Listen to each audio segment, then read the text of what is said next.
Welcome to the College Football Survivor Show, where playoff survival is always on the line. Here are your co-hosts, Doug Maurice and Shehan Jeharaja. And we're back. Thanks to you guys for joining us. As always, we're going to talk a lot about Tennessee on this episode, Shehan, because Tennessee's good, and I think we need to figure out how good, because they are getting to play Bama and Georgia, which is a heck of a way to turn the season upside down. So beating Bama already did that. Georgia, a few weeks from now, trying to zero in on this is sort of one of the fun things about this, Shehan, when a team comes kind of from out of nowhere, is trying to decide how good is the good. Nobody's questioning whether Tennessee is good, but is it national championship caliber good? Is this LSU 2019 kind of discussion level? And I like trying to figure out levels when a team jumps up like this. Yeah, many people are saying it feels like 98. I wouldn't know. I was only 4 years old. But, I think that this feels like a much later version of what I imagine 98 might feel like. So it's definitely going to be interesting to get into the weeds there. They have so many good data points, obviously, with this Alabama win. But, definitely haven't been perfect this year, kind of like how the LSU team was. Yeah, there's some good stats about. We know they can chuck it around. We know Hendon Hooker's awesome. We know they have a bunch of guys who can catch the ball. But defensively, where are they? Are they good enough? Are they not good enough? And that'll be an interesting dive there, and we'll get to that in a few minutes. But first, of course, we always kick teams out and let teams in. We have 10 teams at this very second in our playoff discussion, Shehan. 2 were off last week, Ohio State and UCLA. 4 of them won. See if I can do it off the top of my head. Georgia, Tennessee, Michigan, and Clemson. And 4 of our contenders lost. Alabama, Oklahoma State, USC, and Penn State. So those 4 losing teams I put out to our Twitter followers. Again, if you guys want to be able to vote on who's out and who should be in every week, you can do that if you follow us on Twitter at CFB Survivor Show. But I want to ask you this big picture question, Shehan. When you look at those 4 losing teams, Alabama obviously losing to Tennessee, USC loses by a point to Utah, Oklahoma State loses in double overtime to TCU, and then Penn State gets blown out by Michigan. Which of those games fundamentally altered how you viewed the losing team? Is it just one? It has to be just one, right? Because, you talk about how close all of those games were down the stretch. Like you mentioned, I was at TCU Oklahoma State. That was a 3-point game in overtime that really Oklahoma State probably should have won on the road, even with some injuries. The Alabama game, they have an opportunity to kick a field goal, win the game. They miss the field goal. Okay, huge win for Tennessee. Great. But I don't think that changed how I viewed them. And, the USC game, right? You just see Utah convert on a 2-point conversion because they're gutsy. And if this goes to overtime, they probably win the game. So no, I think that there's only one. And during the game last week, I think that it was actually after they scored their first touchdown even, I just tweeted out, man, with Penn State, I just, when I watch them, I don't know what the point is. What am I supposed to take from this? What is the point of this? What are they trying to do? What is the plan? And this is always my concern coming into the year with Penn State, but it was just in so many ways it came to fruition. Obviously, they finished with 10 first downs the entire game, which is just unbelievable. They have to score, I believe it was a defensive touchdown, a pick 6 just to be able to score 17 points. Michigan's good, but it was, just what's the point, Penn State? What are we doing here? You compared them to Iowa, I believe, which a little bit. That's mean. First of all, I don't think any of James Franklin's kids are on the staff, so that's one way that Iowa and Penn State are different. And second of all, Iowa, I don't even think tries to score. Penn State tries to score, I think. It's interesting because early, I think it was even the Purdue game on that opening Thursday or Friday night at Purdue, where I think Drew Aller got a little action, the freshman backup quarterback, and I was like, James Franklin has a decision to make here, right? We were talking sort of coming into the season, the Cade Klubnik, DJ Uyunglele decision at Clemson. I thought Sean Clifford and Drew Aller was sort of the northern version of that. DJU has clearly taken over that job, and nobody's talking about Cade Klubnik at Clemson right now. He'll be the quarterback eventually, but not right now. And then Sean Clifford, as the sixth-year veteran starting quarterback, was doing Sean Clifford things while Penn State was winning, while they went and won at Auburn, right? While they beat Central Michigan and Northwestern and teams like that. And it was like, you know what? This guy is doing everything he can. He kind of hobbles around. He's got a limited skill set, but he knows what's up. Like, he's playing winning football. You certainly sort of question the ceiling of Sean Clifford, but I sort of got back in on, you know what? Just like see if you can get through with great defense and this guy not making mistakes. And then you get in a game like that. And Drew Aller got a little action at the end and didn't do anything really, right? So, but it makes you think like, okay, if your question right now is what's Penn State doing? Well, what they're doing is they're going to go to Drew Aller next year, a 5-star quarterback who I don't know if he'll start to get some run now this season. But it was almost like Sean Clifford was good enough to say, okay, well, no, hang on to that. And then they got to Michigan. It was like, oh, no. Your offense is not at the level to hang in a game like this. And so, but at least there's an answer on the roster, Shehan. It just is not going to put them in a position to compete at the playoff level this year. I mean, that was of the four teams we're talking about. They were the team that clearly showed everybody like they're not at this level. They're not at this level right now because their offense can't keep up. Right. I think what's so confusing to me is you have Mike Yurcich, who I think has been good at his previous stops, right? Multiple previous stops. You have Kirk Soraka, who was good at Minnesota and then has come back to Minnesota and been pretty good. So, like, I don't think it's obviously it's not a hiring Brian Ferentz thing, right? And obviously they were good when they had Joe Moorhead, but I don't know. It feels like one of those things with James Franklin where the pieces all feel good. It feels like they have a pretty good quarterback in Sean Clifford. It feels like they have, some legit running backs. They've got some good receivers.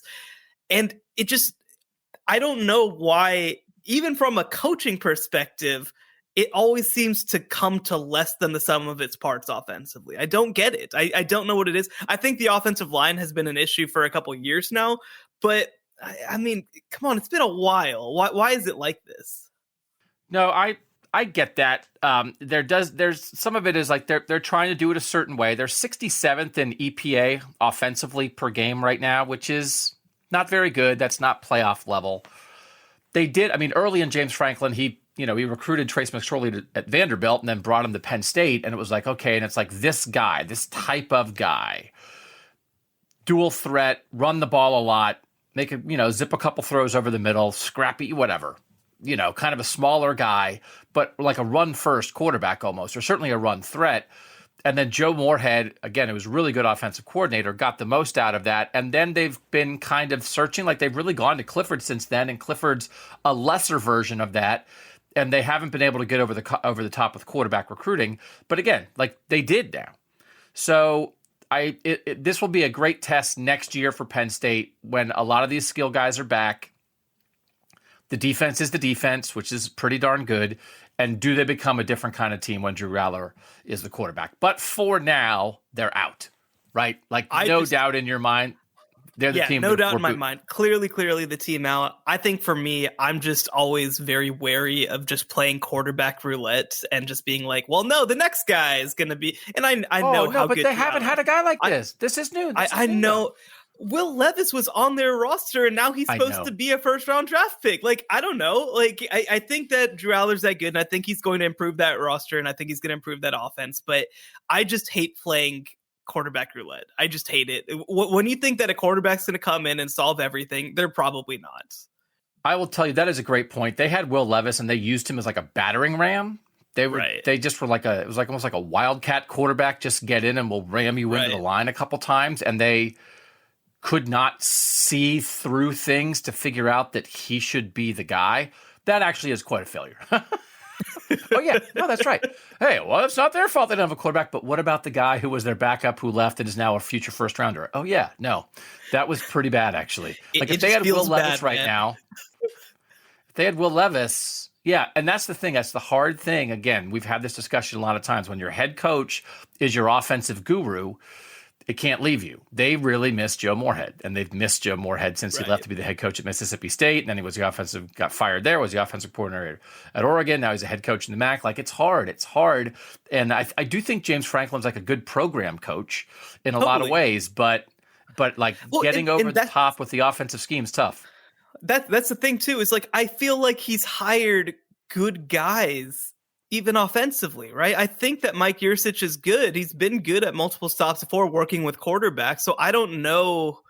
Like, it feels like guys come there, and Joe Moorhead's maybe the exception, but it feels like guys come to James Franklin offensively, and then they aren't, like, I don't know if it's meddling. I don't know if it's, I don't know what it is. Like, I really don't. So it'll be interesting. I mean, again, Drew Aller is that dude. He should be that good. But, you know, they got to continue to build up sort of the pieces around him to the level where, you know, he can be ready to come in and contribute and hopefully be that guy. Because I'll tell you what, as somebody who, just to be clear, does not especially care one way or the other about Penn State, it is frustrating to see them feel like they're making progress and then just see a game like they played against Michigan and be like, oh no, this is just nothing. This is pointless. No, it's odd because it's basically like the whole James Franklin tenure was Trace McSorley and Sean Clifford. So it's like you can't. That's not much of an evaluation period. Now, I guess he had James. He inherited Christian Hackenberg when he first got there, and that didn't work out for anybody. So he did have Hackenberg early, but then like McSorley was sort of his kind of guy, and then it's been Sean Clifford since like 2019. So like it's like 4 years of Sean Clifford, who is fine.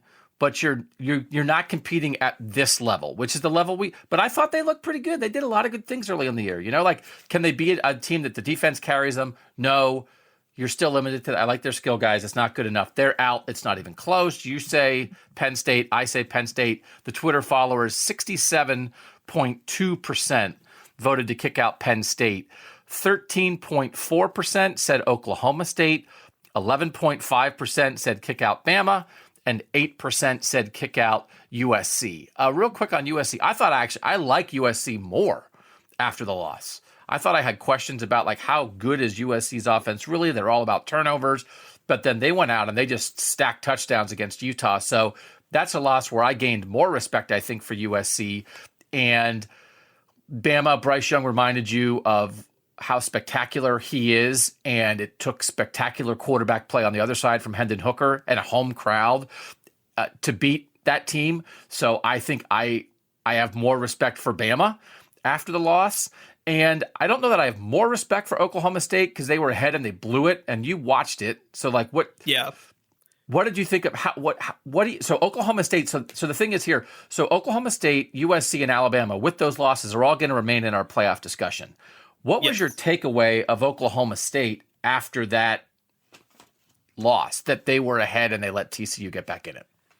I mean, the big thing is, you know, just frankly, I still think Oklahoma State is a better team than TCU. You can't waste opportunities when, especially, you're not an Alabama, a Georgia who knows they can just run through the rest of their schedule. So their path got a lot harder now that they have a loss, and especially since they have a loss against one of the teams that should be a quality win on their schedule.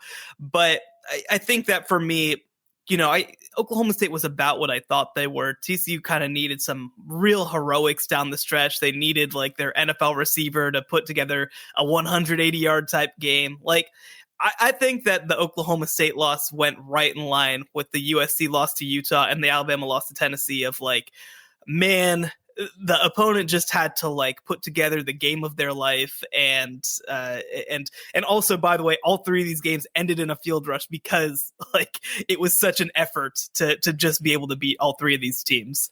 And the home teams won. The home teams wound up winning. Yeah.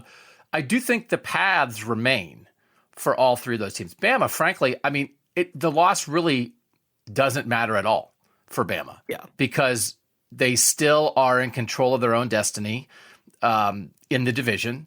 And if they win the SEC title game, of course, they're in the playoff, right? So as long as they win out, of course, they're in. There's no doubt about that. They've lost the wiggle room. If you thought maybe where it matters is if you thought there was a world where undefeated Bama, undefeated Georgia in the SEC title game means they both get in, that's probably out the door for Alabama. Although, again, last year, Bama was in this spot. They lost a regular season game to Texas A&M. They go into the SEC title game. They win, they're fine. But there were people sort of after that game saying, I think Bama should have made it as a 2-loss team even with a loss. So it really is not affecting Bama all that much. And I do think, Shehan, certainly if Oklahoma State or USC are 1-loss conference champs, they're in the thick of it. They're in the discussion. If they were undefeated conference champs, they would have been in for sure. So everybody loses wiggle room, but when we talk about paths and why we still talk about teams in our playoff contender discussion, Oklahoma State and USC still clearly have that. And like you said, they still both might clearly be the actual two best teams in those conferences. Yeah, I think so. And, the nice thing for both these teams, too, is that it's 1v2 in the conference championship game. So they might have chances to avenge their losses as well. And, when just to go back to when I did the mock selection committee, people in the room really were kind of like, hey, if you beat the team who beat you earlier in the year, like, I'm not saying that it doesn't count, but it means a lot to be able to go back and beat that team a second time, So I think that both of them are very much in the thick of things. It's going to be interesting down the stretch because I do, obviously, I think you do expect a 12-1 team, if not multiple 12-1 teams, to make the field. So, I think that they give themselves a chance, and nothing has really changed too much for them. Okay, can they handle future national champion Tennessee though if they get in that playoff? That's what we'll do next, talking about the Vols on the College Football Survivor Show. Don't miss the College Football Survivor Show bonus episode this week. Available only on Apple Podcasts. I love DeQuan Finn. Toledo played Ohio State. I watched him in person. He's a Big Ten quarterback. He's that caliber. He's totally electric and also totally poised. There have been a lot of quarterbacks that have come into Ohio Stadium and have shrunk in the moment, and that dude rose to the moment. So I totally believe in that guy as a quarterback. The Toledo pick was for me, and the UTSA pick was to stick it to you. Can you just tell me where you had UTSA on your list? Were you thinking pretty high, or were you waiting to get them in the teens? Yeah, I thought that I'd get them a little further down. I thought that we'd still kind of be reaching for playoff contenders at like an attempt to get 3 points. But listen, those are about as close to sure things for 2 points that you're going to find on the board left. Subscribe now on Apple Podcasts for exclusive College Survivor Show bonus episodes. And during the break, Shehan reminded me that I forgot how our show works. So we kicked Penn State out. We were so excited to dispatch the Nittany Lions that I was like, forget about adding a team. And Shehan whispered, don't we need to pick a team to go in? I was like, oh, no, we do need to do that. We do have contenders. And just because you watched them, you're like, hey, I watched TCU do this. Shouldn't they be in? I put TCU out to the Twitter followers as one of the teams to get voted in. Our Twitter followers, Shehan, are finicky. They are tough. They really want you to earn a spot in our discussion. TCU at now 6-0 with wins over Oklahoma State, Kansas, Oklahoma, SMU. 68.8% yes. TCU should join the playoff discussion. 31.2% no. Do you think they should be in, Shehan? Because they got to get at least one more vote from me or you. I do. 3 straight wins, like you mentioned, against AP top 25 opponents in Oklahoma State, Kansas, and Oklahoma. Now, Kansas and Oklahoma have fallen out of the poll since then, but, pretty impressive wins going on the road and beating Kansas with Jalen Daniels. Oklahoma, obviously, that was a huge victory where they mostly had Dylan Gabriel, and Oklahoma's looked like a different team with Dylan Gabriel in the lineup, and they still managed to kind of dispatch them. So I think that they deserve to be in after this win over Oklahoma State. I think they're right this second in the driver's seat of the Big 12 race.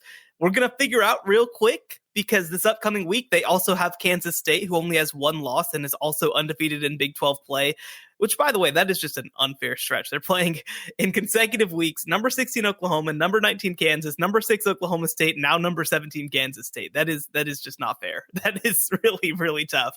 But if they, I think that they deserve to be in, and, we'll get to kind of figure out whether they stay in the field this upcoming week.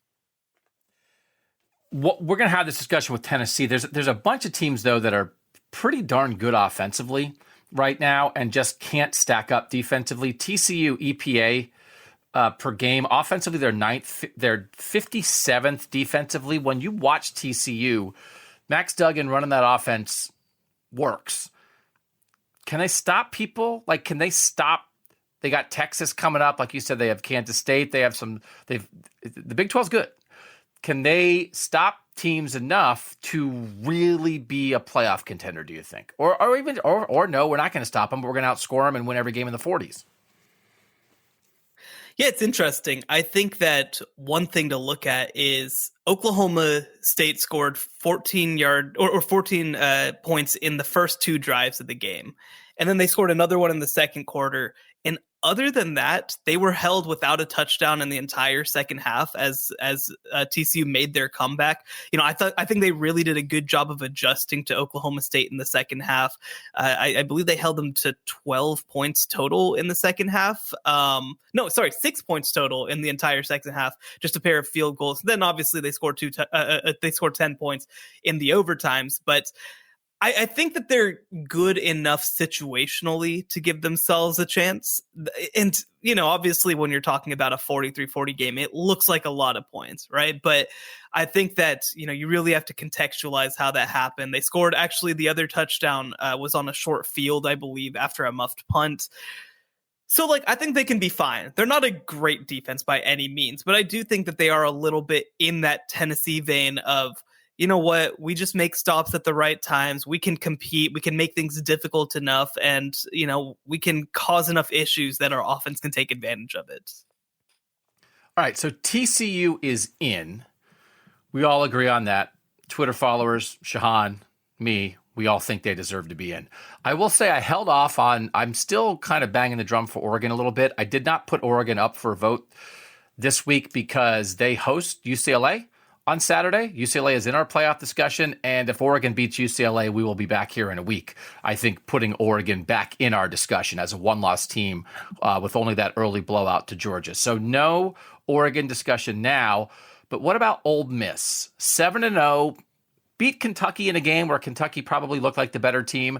Not really any other good win, Shehan, but I do remember, I think in the preseason, I took Ole Miss as one of my teams with our fake money bet. I think their over-under for wins was 7.5, and they're 7-0. So I think they're exceeding expectations. Do they belong here yet, or do they have to beat Bama to get in? Is that their only entry point because they're just not going to be able to prove it otherwise? I don't think they have to beat Bama to make it in, but they have to be a little more interesting than what they are, right? This past week, they let Auburn really, really stick around into the second half of that game. I mean, it was a 41-34 game in the fourth quarter, and Auburn is not good. Auburn is really, really, really bad. And the week before, they went down 20-10 against Vanderbilt. I don't think that this is an especially great team. Like you mentioned, they had that win over Kentucky where Will Levis was a little hurt and then he fumbled the ball, and that's it. That's the only thing that they've done this entire year is have Will Levis fumble the ball. And even this next week they go to LSU. I think if they won that by a lot, then I'd feel okay about that. Then they go to Texas A&M, and I don't know if Texas A&M's all that good, but if they're able to move the ball, maybe that's something. I don't think it has to just be beating Alabama to get in, but I don't know. What have they done so far? They haven't done anything worth talking about, and I don't think they've looked that impressive in any of their games this year either. Yeah. 11th in offense, 47th in defense in EPA, but just not the schedule to get them there. So you're a no, I'm a no. Close, though. 44% yes from the Twitter followers, 56% no. So not yet for Ole Miss. And there's one more team I put in here just because I do think they deserved to be talked about. And again, if they win this coming Saturday, we will be back here in a week having a very, I think, serious discussion about currently undefeated Syracuse. They've beaten NC State. They've beaten Purdue. They've beaten Louisville. Those are some sneaky okay wins in there, right? NC State last week was without Devin Leary, right? So, I mean, that's you got to take that into account for sure. But we thought we had NC State as a preseason playoff contender here, and Syracuse just beat them. Now they're playing Clemson on Saturday. 6-0 Syracuse. It's not getting there for the Twitter followers. It's 19% yes, 81% no. But how close is Syracuse to maybe really earning a spot here, Shehan?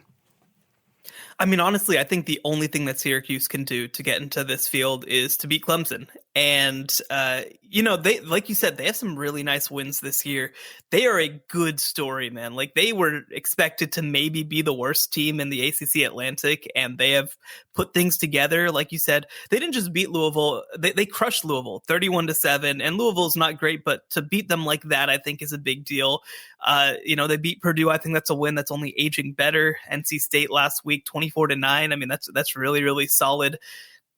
I think that they're looking for their moment. They're looking for their helmet win. They're looking for that signature victory. They're going, again, on the road against Clemson this upcoming week. That's going to be, I think, a very difficult game. But Clemson is very beatable. I don't think that they're, another level. And when you look at the way that Syracuse is playing defensively, I think that they can get after DJ just a little bit. So I think that that's what it's going to take. So maybe, I really hope, I really do hope next week we're having a discussion to put Syracuse in the field. Clemson, Notre Dame, Pitt, Florida State. That's their next month. So, that's not Georgia, Alabama, Tennessee, but those are good games. And so, again, all they have to do is get to 10-0, and then it's okay. But there's some opportunity out there. The ACC again, then Wake Forest at the end of that too. Sam Hartman. The ACC has turned out to be not great again, but I think there's more solid teams. There's good quarterback play, as we've talked about a million times. So I think there's interesting teams that you can earn some respect. So definitely worth watching on Saturday. That who would have thought before the season that Clemson-Syracuse was that big of a deal? Noon at Clemson on ABC. It deserves your attention. So that brings us, and again, as I remember how the show works, that does bring us back to 10 teams in our mix. We had 10 coming in. We kicked out Penn State. We added TCU. And now we can talk about Tennessee, Shehan, because this is a team that, again, we added them in I think about in week 3. And when you look at, again, EPA, it's a metric that takes a lot of things into consideration. It's a nice way to analyze offenses and defenses. Among the best teams in the country, there are only 5. There are 5 that are in the top 25 in both offense and defense by the EPA per game metric. Ohio State is first in offense and 12th in defense. Georgia is 5th in offense and 7th in defense. Michigan is 8th in offense and 1st in defense. Alabama is 18th in offense and 5th in defense. And then Tennessee is 6th in offense and 25th in defense. So I think, Shehan, as we try to talk about Tennessee, could they win it all? Can they make the playoff? Can they beat Georgia? Can they be more than just a team that upsets Alabama at home and storms the field? When you look at some of these other teams, USC is 3rd in offense. They're 79th in defense. Oregon is 4th in offense. They're 109th in defense. TCU is 9th in offense. They're 57th in defense. Ole Miss is 11th in offense. They're 47th in defense. And then Clemson's 22nd in defense. They're only 45th in offense, right? So I think you say, is their defense good enough, especially their pass defense? And we'll dig into that a little bit more. But the general overall question is Tennessee's defense good enough? Because the offense is electric and Hendon Hooker is amazing. And we're going to talk about their receivers that they line up. Is your initial instinct, yes, the defense is good enough? Or is it more like, no, this defense, which did not stop Bama, this defense is going to hold them back and it's going to mean they can't beat Georgia and it's going to mean maybe they lose another game along the way they shouldn't lose and all of a sudden Tennessee's not going to be in our discussion anymore? So I think that I'm concerned about Tennessee's defense versus Ohio State, but that's every defense. I'm concerned against Ohio State. Everybody else, I feel okay about it. I don't feel amazing. I don't think that their defense is going to step up and win them games, but it's kind of like what I was talking about with TCU, right? It's about playing situational football. Can you get stops in key spots? Can you prevent some drives from turning into touchdowns? One thing, and this is an offensive stat, but they, I believe, have scored every time that they've been in a goal to go situation, they've scored a touchdown, which is just so important, right? To finish drives. And I think that if you can kind of have that flip side, right? If you can be a team that finishes drives with touchdowns and hold situationally some other teams to field goals, you feel okay about that, right? Like, I think if you're Tennessee and if you move the ball the way that you do, you live with some of the consequences when it comes to giving up yards on the other side, as long as you can keep points at a respectable level. It is a similar conversation with Tennessee and Ohio State. They are the top two teams in the nation other than the service academies. It's funny when you go through like yards per attempt in the passing game, and it's like Army's tied for first, and it's like our Air Force is tied for first. Like, well, they've thrown like 45 passes the whole year. But I think Tennessee is first and Ohio State's third in yards per attempt. So they're going to get after you. They're going to be aggressive in the passing game. They have multiple receivers they can attack you with. Is their defense good enough? That's the whole conversation with Ohio State the whole year. When you look at the EPA pass defense, Ohio State's is significantly better than Tennessee's. Pass defense, particularly EPA, Ohio State's 23rd. Tennessee is 111th.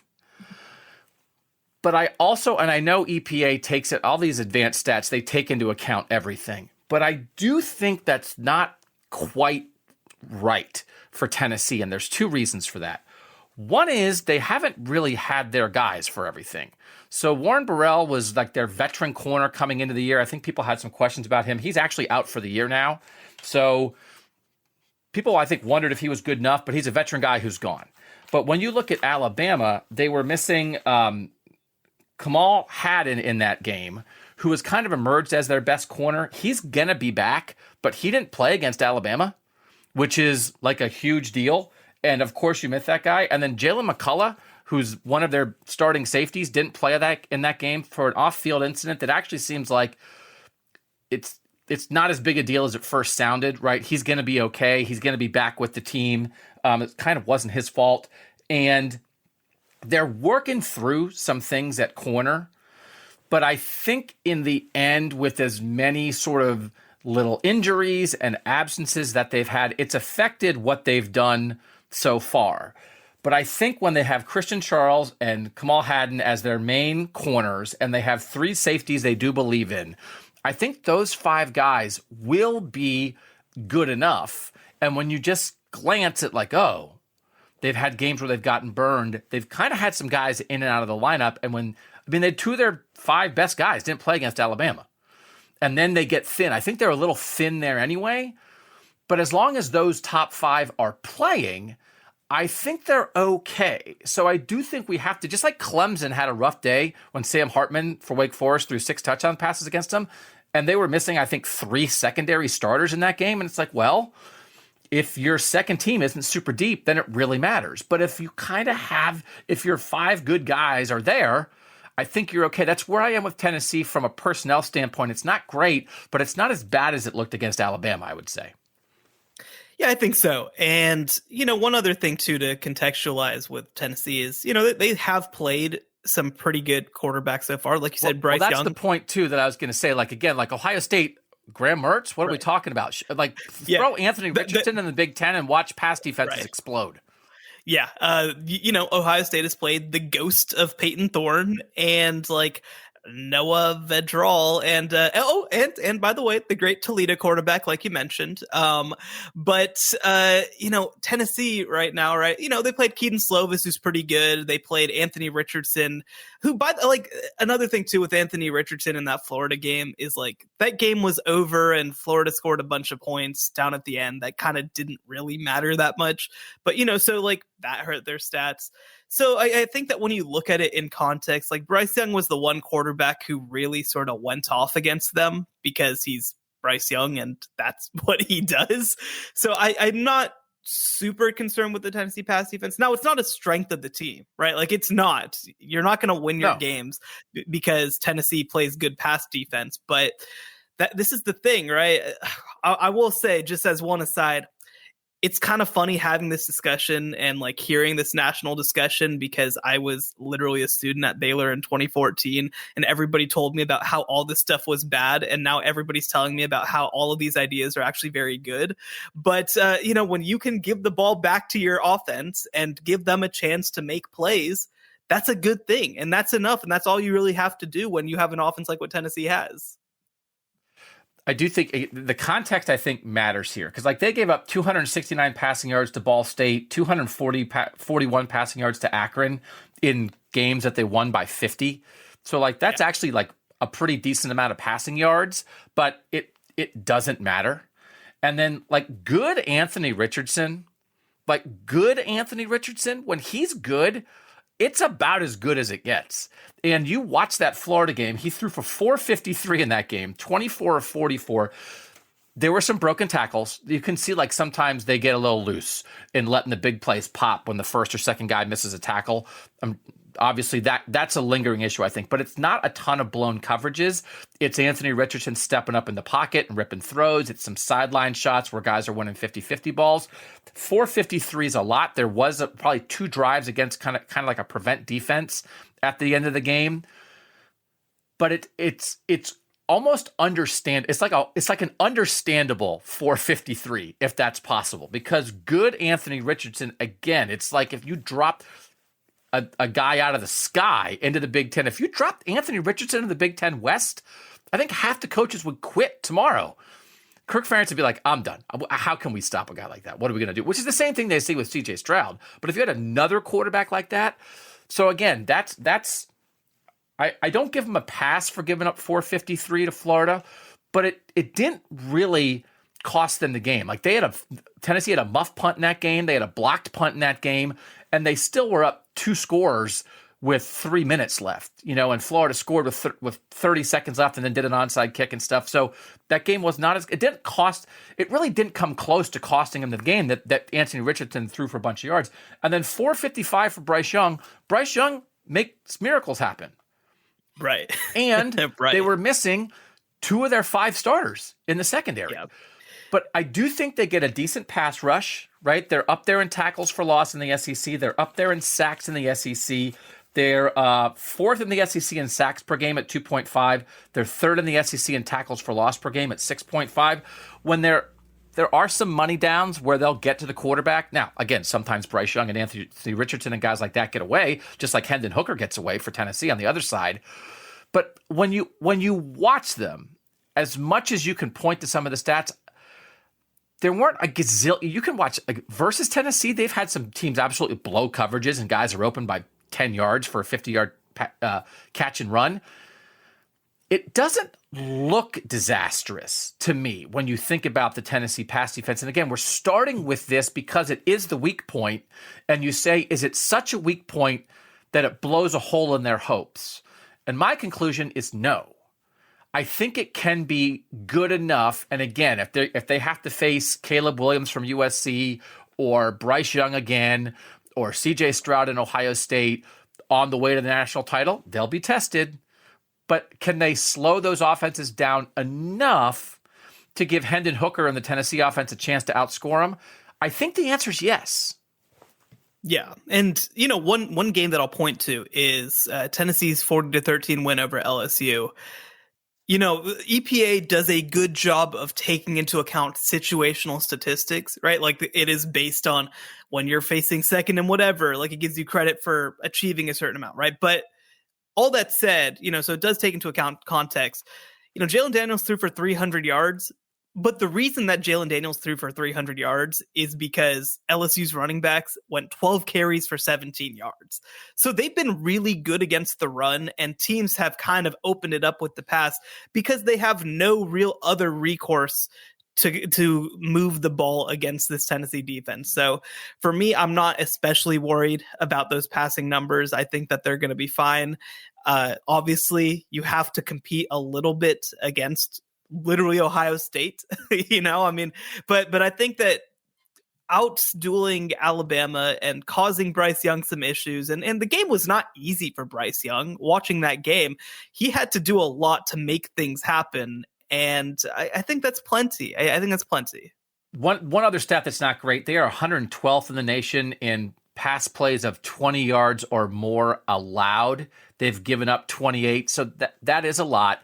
But again, I think the LSU one's important context. You said everyone kind of made a big deal that they gave up 300 passing yards in that game. LSU scored 13. It was 40-13. So it's empty passing yards. It didn't lead to anything. So that's it. You just take all of this into account. Now what they do well. It's one of these things. Tennessee is a power. Tennessee is a great traditional college football team that had vanished off the map for 20 years, basically. But now that they have a competent head coach in Josh Heupel and they have a super dynamic quarterback in Hendon Hooker who can throw it and run it and lead and do everything else, it's like, oh, by the way, they've got a bunch of dudes at receiver. And it's sort of like, how did they get all these receivers?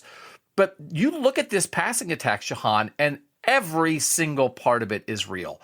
Ohio State's is still the best in the country, but Tennessee is a strong second, I think, and it's multiple guys, and I think they will be able to do that against anybody because they've been able to do it so far against everybody. I'll tell you what, for Alabama, there were 3 safeties that we were considering for All-America consideration for midseason All-America. And after that game, it was like, oh boy, but that's how good Tennessee's offense is, right? They played against a good secondary in Alabama and made it look easy. Now, yes, obviously they had coverage busts. Obviously they had issues. You don't allow one player to score 5 touchdowns without having some miscommunications on the back end, but that's also because this team is good enough to make that happen. The one team that I'm probably a little concerned about this against is just Georgia, because Georgia is obviously able to make things so difficult, on the front end, but I think that if they can make things happen, they still can attack on the back end. When they play a Clemson or when they play an Ohio State, I absolutely think they're going to be able to move the ball like they did against Alabama, and that's a big deal. You look at these guys who are leading them in receiving. Jalen Hyatt had 5 touchdowns against Alabama. He leads them with 33 receptions for 595 yards this year. He is a guy who was a top 200 national recruit in the class of 2020. 6 feet, 185, looks the part. Brew McCoy, their second leading receiver, 22 receptions for 389. He was a 5-star recruit in the class of 2019, had this really weird path where he was at USC and he was at Texas. He had some off-field stuff. He winds up at Tennessee, 6'3", 220, absolutely looks the part. Ramel Keaton, 6'3", 195. He is a top 100, basically, national recruit in the class of 2019. He is 15 catches for 280 there. And then Cedric Tillman is a really veteran guy who's their 4th guy, 17 catches for 246. Their 4 top receivers, Shehan, all average 14.5 yards per reception or more. And then Princeton Fant is a real threat for them at tight end, who also, again, looks the part. I'm not sure how you cover all these guys. Right, this is not smoke and mirrors here. These are guys who can go up and win balls in the air. These are guys who are winning with their routes. Who are, Hendon Hooker throws them open sometimes, but he also gives them chances to make plays. I don't know that anyone's, again, would you take them ahead of Marvin Harrison Jr. and Jackson Smith-Njigba and Emeka Egbuka and Julian Fleming at Ohio State? No, but it's real. That passing attack is 1,000% real with the variety of guys that you can't key on one guy and try to take him away. And it feels like they're almost still getting going a little bit. I think there's more there. Yeah. And just to, again, talk a little bit about that offense, because obviously I have a lot of familiarity with it. A lot of it is just based on the ability of guys to win one-on-one matchups. And that's what you have to credit Tennessee for, is they have a lot of guys who can win one-on-one battles, who can streak down the field, who can create space for this offense to work. And I think that when you also have a quarterback in Hendon Hooker who can make plays with his feet, it makes guarding this offense so miserable, because you have to be responsible for everything. You have to worry about every single aspect of this offense. And you have to cover all 11 players on the field at one time. So I think that Tennessee's receivers are more than good enough to hang, right? Like this is an offense that really emphasizes speed, emphasizes being able to out physical your matchups, and it's really impressive to me, especially with Cedric Tillman out of the lineup this past week. By the way, who's their number one receiver? It was really impressive to me how much space they were able to create, and I think that like you said, you wouldn't take it over Ohio State's receiver core. I'd probably take it over every other receiver core in the country. Yeah. Two-headed monster at running back that works. And then Hendon Hooker rushes for about 40 yards per game. And as you said, like they are incredibly 47.8 yards per game rushing for Hendon Hooker. Incredibly valuable. Oh, he just absolutely destroys defenses. He's the kind of guy who there's probably 3 plays a game that the defense thinks is going to be a sack and instead turns into a run of 10 plus yards for Tennessee because he is great at escaping, and they will call QB draw, QB power enough times to keep the defense honest. He's a threat when he runs, and he slings it, man. Like he's got everything you want. And when he threw a pick against Alabama, it was his first pick of the year, and like you were almost shocked by it. You were like, I can't believe that happened because this guy's so good. So again, the idea that, and again, this applies, I think, to guys like CJ Stroud and Bryce Young and stuff too, that you're so dynamic, but that you're also so careful with the ball. That you're not a gunslinger. You are incredibly efficient, but also incredibly dangerous and able to take shots without putting your offense in danger. And so, I do, when you think, right? I mean, if we thought coming into the year that the top group of quarterbacks in the country was Bryce Young, CJ Stroud, and Caleb Williams, I mean, Hendon Hooker's in that group, right? I mean, obviously, he might be at the top of that group, but I mean, he gives you everything you want with the level of quarterback play. It's national championship level quarterback play. Right. Right this second, I believe we have our picks coming out in the next couple of days on CBSSports.com. Right now, Hendon Hooker is my Heisman favorite. He is the guy. I think he has his Heisman moment. I think that he's been that important to a team that's number 3 in the country right now. Look, in a vacuum, is Hendon Hooker as good as Joe Burrow? No. But what he does in the context of this team, in the context of this offense, the way that he makes it unguardable, I think is up there with any quarterback in the country and any player in the country. And one thing too, this offense, the way that it's kind of structured, it really, in order to run the ball, it really requires spacing. This is not a pure, run blocking sort of team. This is a run blocking sort of team that you create space with your receivers, you really gap them out. And I think that, against a team like Alabama or Georgia, that's probably, that's probably in a normal world, not necessarily going to work the same way when they have so many guys who can clog those lanes.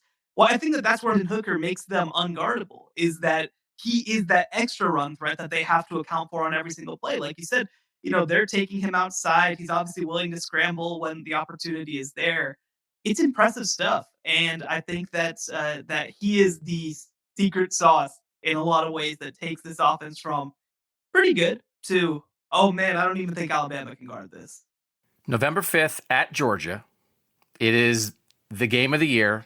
At this point, you look at Georgia, they are 7th, I believe, in the nation in defensive EPA, but they're 4th in run defense and 25th in pass defense. Now, they got some dudes in the back end, right? I mean, they have some guys who can cover. I'll be really curious about that matchup. Stetson Bennett's been solid. It has, I think, some ups and downs, but you look at the stats. He only has 7 touchdown passes this year, but he's efficient. He throws for like 280 every game pretty much. But you saw that close game that they played with Missouri where Georgia really was almost lost, almost probably should have lost. Tested kind of in a weird way by Kent State.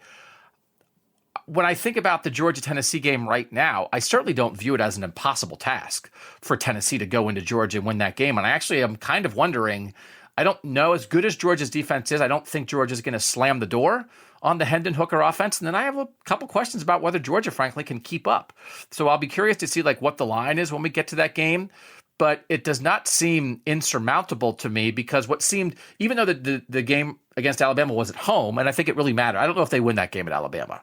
I think maybe they needed that game to be at home for Tennessee to win. But that's Bryce Young. And it took all of the magic of Bryce Young for Bama to score with Tennessee. I don't think Georgia can do that. I don't think Georgia can play a game in the 40s or 50s against Tennessee and hang. And I certainly kind of don't expect Georgia to keep Tennessee in the 20s. So I actually sort of I'm not sure exactly I'm not saying Georgia can't win. I'm not sure what the score is of a Georgia victory in that game, what it looks like, because I just think Hendon Hooker might post 35 against most defenses, and then it's on Stetson Bennett to put up 38, and I don't know if they can. Well, I think for me, if I'm Todd Monken, I think that it's ball control, ball control, ball control. It's trying to be slow and steady. It's trying to hold the ball for 7 minutes a drive. And I think that Georgia's capable of doing that. The one thing that you have to give Tennessee is that Tennessee, again, has defended the run very well. That's probably going to make things a little bit more complicated.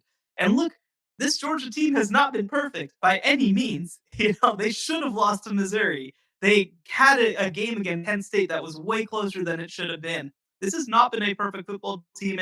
And at this point, they beat Oregon 49-3 in the opener, and they've kind of sleptwalked through the rest of the year in a lot of ways. So this is not a perfect team. This is not the Georgia team from last season. Like you said, a lot of their ability to defend the pass so far this season has just been that they can get pressure on the quarterback. Well, Tennessee's offensive line is playing really high-quality football right now. If they can keep Hendon Hooker clean, maybe Tennessee only has 8 drives in the game against Georgia, but I think they have a chance to score some points on 4 or 5 of them, and that's probably enough. We spent a lot of time last year thinking about Ohio State offense versus Georgia defense. Wouldn't that be cool? Wouldn't that be a fun playoff matchup? I'm kind of thinking now Ohio State offense versus Tennessee offense. I kind of want to see these two passing attacks get on the field and just chuck it at each other. And two defenses that, Ohio State's defense is better. And that would be an edge if you were trying to break down Ohio State, Tennessee right now. And the reason we're using Ohio State as that context is because Ohio State, we both think, is the best team in the country right now. And Tennessee's playing the other two best teams. They just beat Bama and they're going to play Georgia. So it's like the theoretical, like the hypothetical matchup is Tennessee, Ohio State, that you'd have to wait for the playoff to get that. Ohio State's defense is better, but I don't know that Ohio State's defense is so much better that you would make Ohio State like an overwhelming favorite in that game, because I would imagine that both offenses would kind of have their way, because even what Ohio State's doing well on defense, where they do seem vulnerable is at corner, and Tennessee with their 4 dudes at receiver would go out and try to exploit that. It's so interesting for me to try to evaluate how Ohio State's defense would play against an offense like this, because again, you kind of have to, they're playing really high quality defense right now, but it is against teams that are pretty horrific offensively at the same time. So I don't know. It's hard to, if you're playing an average team, I definitely am taking Ohio State's defense over Tennessee. But when you are playing on that high end, does it matter that much? I don't know the answer to that. And so I think, because again, on paper, Ohio State right at this second is basically a perfect team almost, with just the way that they've played so far this year. But we're really, I don't want to say that we won't know anything about them for sure until November 26th, but we kind of won't know anything about them until November 26th.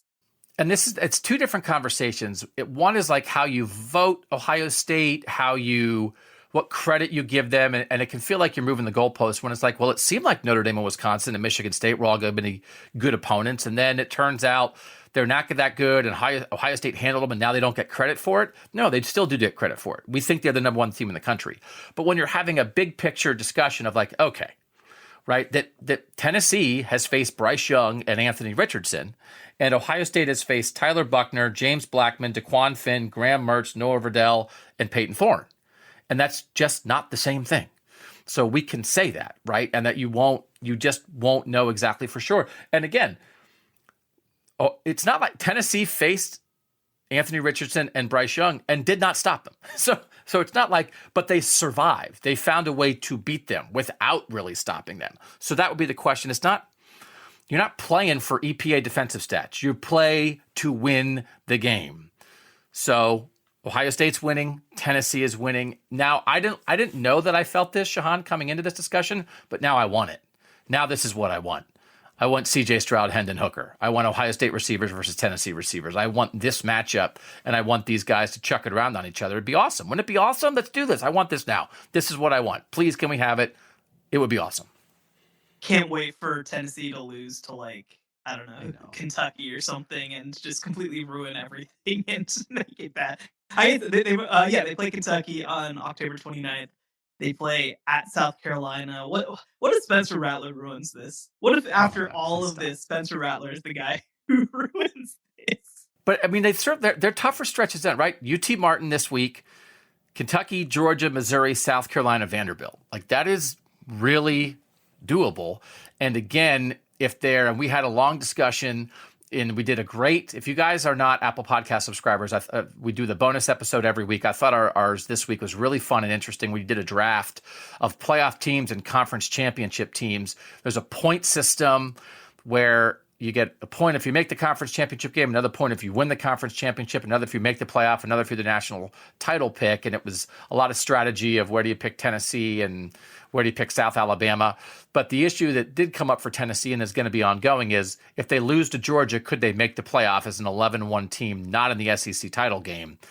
And I think maybe they can. The tough thing about that, Shehan, is the committee often in the past has liked balance. And if this is a really offense-heavy team, again, they're one of 5 teams that are in the top 25 in both. So it's not as unbalanced as you might think initially.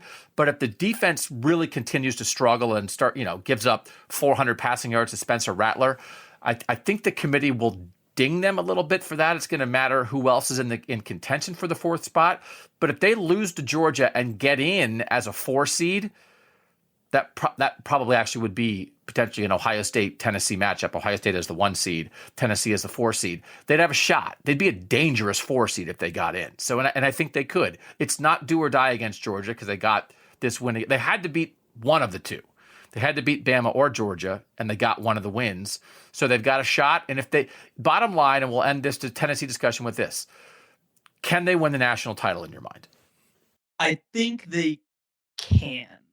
It's like probably a 5 to 10% chance. Like, it's not a very big chance, but it's greater than 0%. And, like a lot of the teams that we have in this discussion right now, right? USC, I think it is a 0% chance they can win the national title. Clemson, I think it's like a 0.5% chance that they can win the national title. I think that Tennessee rather is capable of winning the national title. Again, maybe 5%, but right now it's like 80% Ohio State and 20% split among everybody else. And I think that they're right there in that contender group.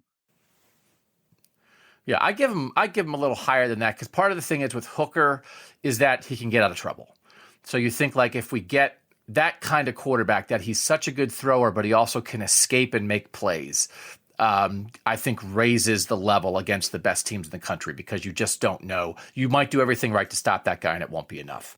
One more thing. Everybody go watch a Virginia Tech football game this weekend. It's going to be awful. You're going to hate it. And then remember that Virginia Tech was like, we probably don't need this Hendon Hooker guy.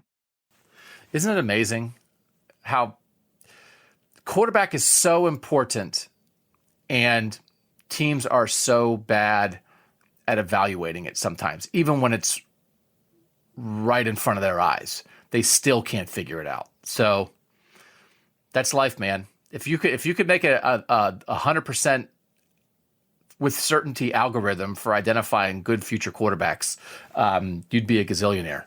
And instead, we're in a world where people don't know what to do with Will Levis and Hendon Hooker. Okay. When we come back, we will do our rankings of our 10 playoff contenders next on the College Football Survivor Show. The College Football Survivor Show, where playoff survival is always on the line. All right, Doug and Shehan back. So again, you can read Shehan Jeyarajah at CBS Sports. We hope you're doing that. You can follow us on Twitter at CFB Survivor Show. We hope you're doing that so you can vote in our polls each week, who should be in, who should be out.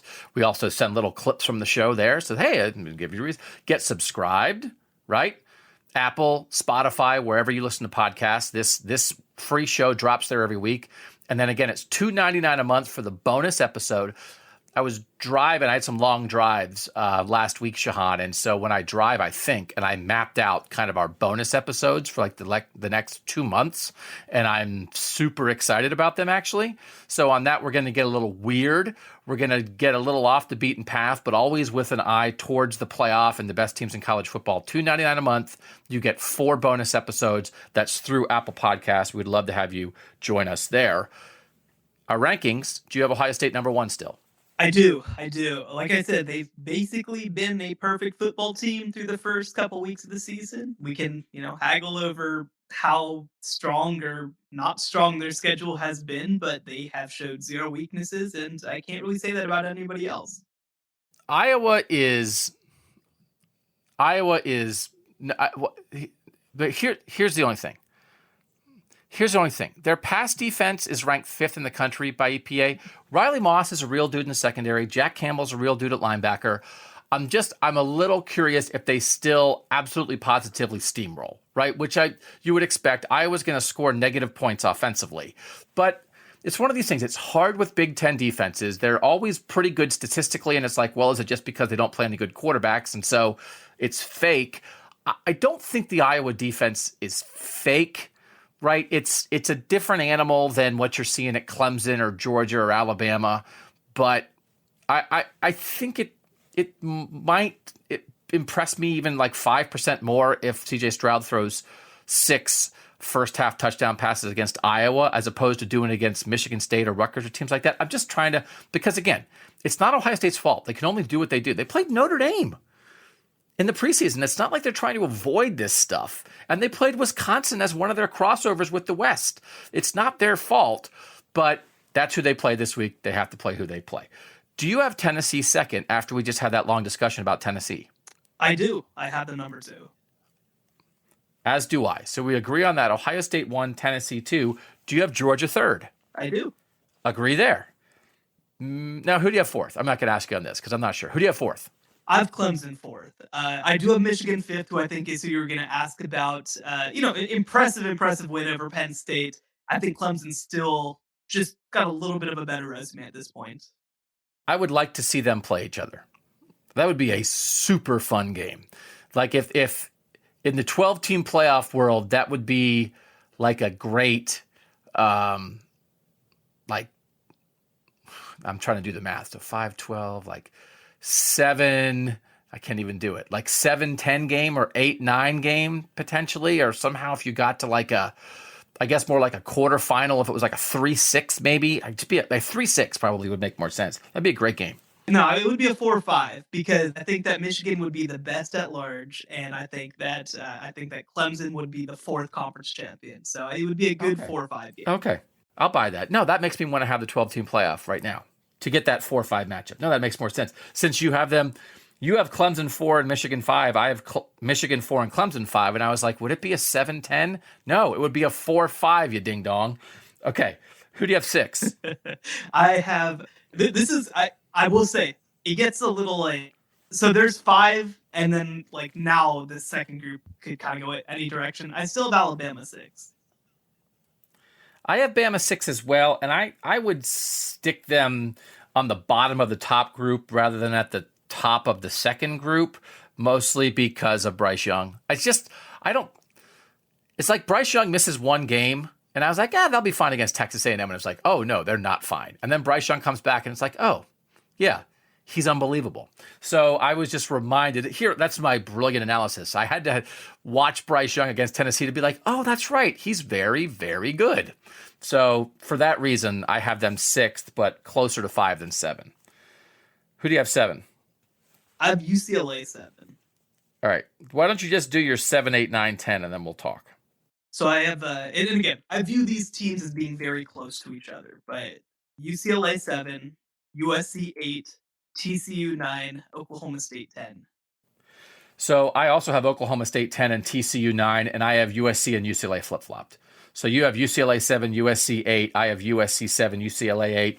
I'm very eager for that game. I'm very eager.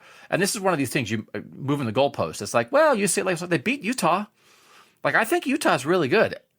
And they beat Utah, but I'm really eager for this UCLA-Oregon game this week because I think if UCLA beats Oregon, I think we might have to have a decent-sized UCLA discussion next week. Not quite at the Tennessee level, but maybe not that far from the Tennessee level of like, okay, they still have the USC game ahead, but they've beaten Utah and Oregon. Like, how much would this translate? How real is UCLA? And if they don't beat Oregon, if Oregon wins, then I think we're talking maybe about Oregon next week of like, hey, all right, we get it. They got blown out by Georgia, but like, how much could this translate? So a super huge game in the Pac-12 this week. Again, Clemson, Syracuse, right? Super interesting. UCLA, Oregon, super interesting. We just had an unbelievable weekend. We've got a really interesting weekend still coming up. We already said the Big 12, multiple crazy. Oklahoma State, Texas is this week, right? Like multiple crazy, interesting games across college football. Just Ohio State, Iowa is not one of them, to be clear. Oh, I will say on the USC front, right? So I still interpret USC as being a better team and being the best team in the Pac-12, right? I picked them much higher in our draft yesterday. I still think that they have a chance to pull it out. But from a resume perspective, UCLA is just totally on a different level right this second than USC. USC's best win right now is, a decent Washington State team is probably where you're looking. And UCLA in the last 2 weeks beat Utah by 10 points and beat Washington in a game that wasn't as close as the final score. And again, they're going to have a chance to really prove themselves. And probably, if UCLA beats Oregon next week, they move into that top 5 group for me, right? I think that they do. I think they clearly move ahead of what Alabama's at right now if they're able to beat Oregon by a convincing number. And again, USC I still think is probably a better team, but you look at what they've done so far. I think that UCLA, in my mind, has to be ahead. And UCLA has the 1-point win over South Alabama where they probably should have lost. And it's like, South Alabama. And then in our draft on the Apple Show, you picked South Alabama, and I was like, dang it, I really wanted South Alabama. So, I mean, actually, maybe it's a good win. Quality win for UCLA over South Alabama. Who knows? Okay, that's it for this edition of the College Football Survivor Show. We'd love to see you on Twitter. We'd love to see you get subscribed to the show. We'd really love to see you be an Apple Podcast subscriber for $2.99 a month to get those 4 bonus episodes. Again, I got some crazy ideas there, and we got to see like what happens. We don't want to do crazy ideas and skip what matters in college football, but we got some plans. So we'd love to see you over there. Make sure you're reading Shehan for now. For Shehan Jeharaja, I'm Doug Lesmerises, and that was the College Football Survivor Show. The College Football Survivor Show, where playoff survival is always on the line.